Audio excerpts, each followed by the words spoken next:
to represent the state. And so the really crazy part about it is that we get to go talk to all of the pre-service programs across the state, and we get to tour each other's districts, which is really cool. How many of you are actually in classrooms right now? Okay. Have you been attending any like faculty meetings yet? Okay, is it kind of a snore? Yes. Okay. No, it's not. We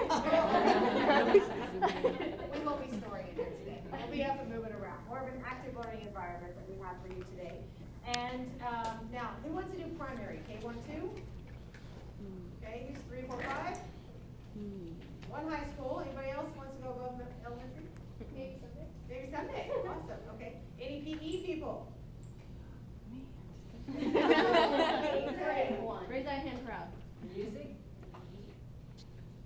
Special ed. There it is. There. Okay. So what we have for you today is going to get you up out of your seats and have a little bit of fun. But we really want to thank you for letting us come and spend the day with you today. We were super excited. This is our 30+ presentation for the year, and we have not been together since June, so it was like a little reunion for us all to be together. November 23rd, we will be rotating the Teacher of the Year to a new person to the 2014 team. So maybe this spring we'll have another group of folks that will get to come see you. Okay? Shall we begin? Yes. Okay. My name is Rainey Allison, and I'm an elementary physical education teacher. And so I'm going to get us up and moving and started because I love to try to get any activity crammed into the day possible. We're going to try to do it, and my staff has been great about that. So we are the Kansas Teacher of the Year. We are the K-Toy team, kind of playing off the Toy Story theme. And we're also using the word embrace to try to pass on our message to you. And I have the letter E, and that's for being engaged. I'm about to say exercised, stuck in the classroom. So I'm here to engage you in this lesson. So we handed out puzzle pieces to everybody, and if we missed somebody, if you would just quickly jump in with another group, there's purple, blue, and green, so you can decide your favorite color. And when the music starts, the first thing you're going to do is you're going to find the other people with the same color. Then your job is to build the puzzle together as a group, and I'll give you a couple hints. All the words will face the same direction. Blue team, your scalloped edges is the outside edge. That's just a hint. The rest of you, I'm not saying a word. And so once you build your puzzle, then somebody in your group just shout out one of the activities, and then you're just going to start completing the activities. Now, because we're kind of running short on time, I may stop you early. So if the music stops while you're still engaged in the activity, stop what you're doing, and if you'll look out our direction, we'll pass on what we're going to do next. Berkster to Rambo. Yes, Berkster. Permission to address the troops, sir. Permission granted. So, when the music begins, you will do what? When the music begins, you will move, move, move. Got it? Got it. All right, let's find your friends. Purple over here. That was easy. Purple or magenta, whatever. Mine is probably floor though.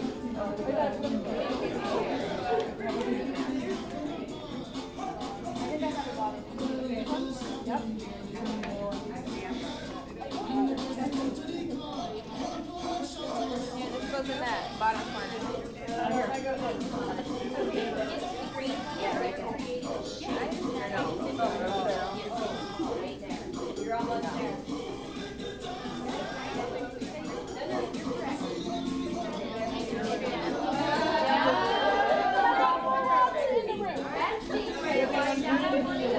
Now we gotta start.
You can have these, that's why I grabbed them. Look it out for you, Grant. So even though these puzzle pieces, if you notice, I was like, ooh, these are getting kind of worn out, so I need to make some new ones. But I have different puzzles for all sorts of things, and I try to take every opportunity to reinforce the academic learning that takes place in the classrooms and tie it to a physical movement within my physical education classes. And so if you notice, there was some counting and there were some different things that you had to work on. This is actually my social piece. So at the beginning of the year, I'll hand this one out because when they're feeling kind of nervous with the different people in their classroom, it kind of forces them into doing activities. And if you notice, I loved your energy and I had a really hard time stopping this group because I would say they're one of our best groups we've had. So this is my social piece. I have a math one, and I'll put math problems around my classroom. I have spelling ones where they'll have to spell certain words and do different activities. So this is a great opportunity. I've seen, I've told my classroom teachers about it, and they'll use it for like reviews of tests. Anything to get the kids up and moving helps that fresh oxygenated blood go to the brain, and you are definitely a better learner, and you retain that information. So this was just puzzle pieces, engagement, get those kids up and excited about what you're teaching, and then they're gonna want to learn more. Question, question. Do you laminate them with the words, you put the words on after lamination or No. before? I buy, Hobby Lobby, whatever, wherever you find it the cheapest. And then I write it all down, and then I pencil it and cut them out. And if you can see, some are better than others. And then the wise person I was, one year, I thought I'd be really smart. I bought like all the same color. Hello, you can't have all the same puzzle pieces. It doesn't work. So then I wised up a little bit. So you learn from your mistakes, definitely. But I laminate after, and they last a little bit longer. Thank you. All right. I'm going to pass it on to B. M, sorry, I can't spell, to motivate, and that's Scott. He's already motivated. Hi, I'm Scott. I love traveling with this group because I always get to say I'm the man. It's totally true. I'm from not too far down the road. You can probably actually see my high school that I teach at from your backyard. I'm over in Eudora, east of the Star, just almost covering up the E in Lawrence. My daughter comes to class with me every day after school and before school. We have shuttle buses that run. It's kind of a nice thing in a small district. But one day I was after school grading papers, and she came up and said, "Dad, how do you spell awesome?" Gotta get this done. I'm right in the middle of something. So just sound it out. So she sounds it out, and that's how she spells math is awesome on my board, and even forged my signature, unfortunately. But if you look that up on Urban Dictionary, then I guess I got another thing coming, because her spelling of awesome is like a whole nother level of awesome, above what I was thinking. So maybe she knows something I don't, but I don't know. It's kind of a hard sell saying, let's talk about math after you get to do something fun with PE. But I have fun with my job, because that was 2 weeks ago when I was teaching about the idea of slope in class. I dressed up as Sloper Mario instead of Super Mario.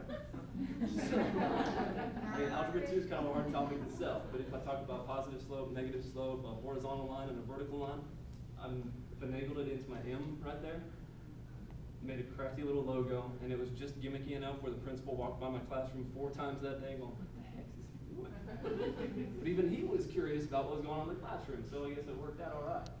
Trying to motivate students, trying to relate to their interests, and one way that I did that was even starting back when I did my student teaching. I noticed that it was tough for me to get through Monday morning's class if I didn't know who won Sunday afternoon's race, which is especially relevant right now because Kansas Speedway was pretty busy this past weekend. And I had a ton of NASCAR fans in the classroom. It was hard for me to relate to them because I didn't follow NASCAR. So once I started watching a little bit, picking up on some of the tricks and the vocabulary for racing, and those sort of things, I was able to incorporate that in the classroom, communicate with my students better, but I also wove it into the lessons. And before long, they didn't realize they were doing math. They just thought they were talking about the race still. I kind of tricked them into learning. But one way that came back with good karma for me was my second year of teaching over in Eudora. I had this kid in the classroom, Chase Austin, if you've ever heard of him. He was in the classroom, probably gone for about 50% of the school year. But when I was able to involve racing in the lessons, not only is he chiming right in along with it, and knowing what I'm talking about, but how many of his buddies follow along with that as well, because they think it's really awesome they got a friend that's going to make it big in NASCAR. And right now he's running on the Indy Lights series. He's due to race at Iowa sometime in November. I forget exactly what day it is. But yeah, the real stuff, the 200 miles an hour, kind of stuff, he's right there in the thick of it. So I thought that was a pretty cool opportunity to incorporate his interests, especially right along with the lessons that we had. Some of the technology that I use in the classroom, you notice the Angry Birds image that I've got on the right side? How interesting is it to just talk about parabolas in a classroom? Am I bringing back nightmares now? But if I tell you, use Angry Birds and tell me what the path of that bird is, by using that ax squared plus bx plus c formula that you fell in love with back in the day, my students are talking about y-intercepts in a whole different manner. Dude, change your value of c so that your y-intercept puts the bird in the slingshot. Okay, whatever just happened there. But they're following along with it. It's on their terms. Because they know what Angry Birds looks like. They're just trying to make an equation that matches the path of the bird anyhow. So they're meeting students where their interests are seem to be a really relevant thing. And now they call it Common Core. You got to relate to your students anyway. Because Algebra 2 is not an easy sell by any means. But some of the other tricks and strategies that I've used there, Pull Everywhere is a nice one online. If I've got students that come to the classroom with iPads, iPods, or any other technology, Pull Everywhere is basically like them voting on The Voice, or America's Got Talent, or American Idol, or even So You Think You Can Dance. I had to pay attention that this season because Bill Nye's on there. Was. You know. Just the same way you would vote, you send a 5-digit number to a 5-digit recipient. That's what Pull Everywhere does for you, unless you use it from any web-enabled device that you got access to, even just a plain text message. You better get going. One project that I did several years ago, right before spring break, actually it was on March 14th. Does that sound familiar? Yeah, Pi Day. I'm not alone. But we did that over in Eudora, and we found a picture of a guy online who had made a Sierpinski triangle. It's like taking a triangle, and if you find the midpoint of each of its sides and connect those 3 midpoints, you're removed from consideration that resulting triangle. So you might see a gap. Space that we left out there, and then if you repeat that same construction over and over and over again, it's the idea of a fractal. If you've ever looked at tree branches, one big branch sprouts off into a smaller branch, sprouts off into a smaller branch, sprouts off into a smaller branch. That's the idea of a fractal. This was a lot more interesting for them than if I had them crack the textbook and say, you've got $100 to invest in the bank account for 3 years at 2.5% interest, and it's compounded monthly. Who cares? They just want me to give them the $100 and they'll find out. I can't do that. So we did something like this that deals with the same concept of exponential growth and involved more than 2/3 of the student body at some point or another.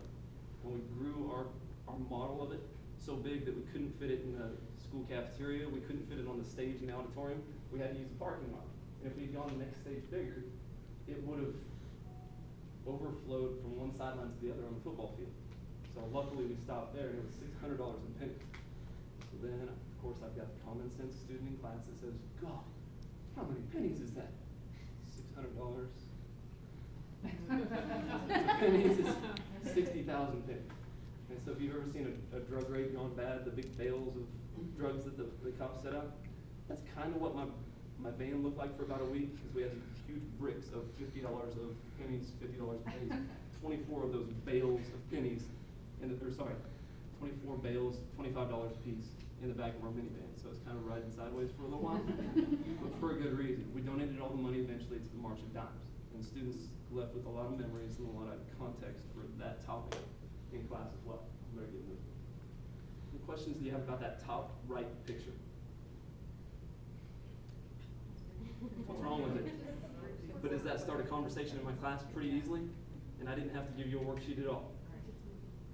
How many feet are in the yard? Okay, there we go. We're already talking math, and all you had to do was look at a picture and say, gosh, Nebraska Furniture Mart, get it right. I tweeted them, they didn't have anything to say back. Down on the bottom left though, take a picture of an iPad with its front-facing camera, taking a picture of itself or shooting it into a mirror, taking a picture of itself, taking a picture of itself over and over again. Does it ever actually get to a size of 0? Or does it just get so small that the resolution on that screen kind of gives up? It deals with another exponential behavior that I have to use in class. That it approaches 0, but it's never actually equal to 0. Okay? And then the last one there. The biggest flaw I thought is to even use the word plus, right? So is it free? Yeah. I wish. I would come home with a semi-truckload of all sorts of stuff there. Okay, but that starts another conversation in class where students are able to relate it to a real-world concept because they want it to be free, but they know that it's not. I better finish up. I'm gonna pass on to Judy. Always says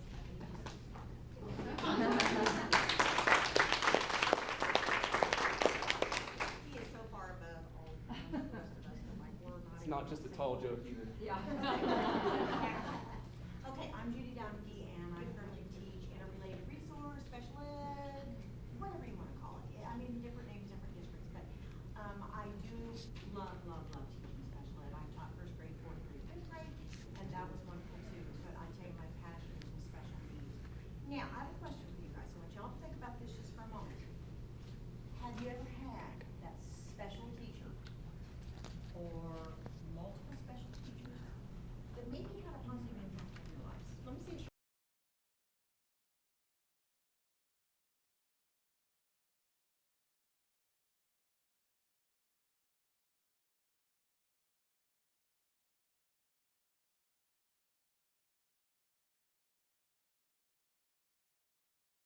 Good, pat yourself on the back. You use the opposite hand, you know, my kids in school are like, how are we supposed to pat ourselves on the back? We don't want to do that, but I would challenge those of you that haven't to go back and thank that teacher or teachers and let them know, you guys, this is so powerful.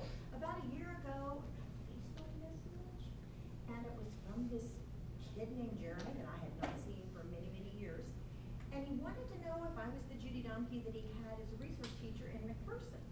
And I'm like, whoa, dude, where have you been? Because I had lost track because we had moved from McPherson in '93 and I hadn't had any contact with him. And he went on to thank me and said that I had always believed in him and that I always, helped him believe in himself. And he said first he became a youth minister, but he kept hearing my voice. Now that's pretty freaky, isn't it? And he kept hearing my voice saying, Jeremy, you can be whatever you set your mind to be. Set your goals high and believe in yourself and you can do it. So I'm telling you, got his special ed degree, got a master's degree, and he's teaching special ed in middle school in Texas. And as a teacher, that's one of your greatest rewards ever. I always get all choked up because, to think that maybe you've had an impact on those kids, So let your teachers know. Because, sometimes these kids don't have anybody at home to believe in them. You might have been in a home environment like that where nobody was really your cheerleader, your advocate, and said, come on, you can do it. It's like a little engine of good. I think I can, I will.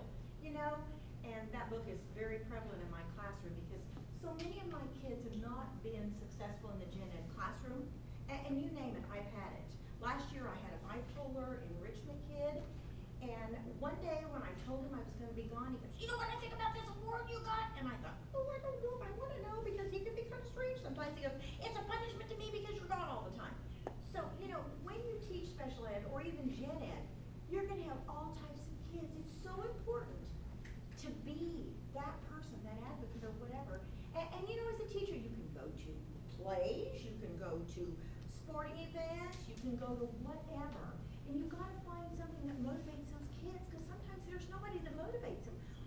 One time I drove to what seemed like the other end of the earth, and where I teach was like 151st, and I had to go to like 299th or whatever. It's out in the middle of nowhere because I had this boy named Drew who would not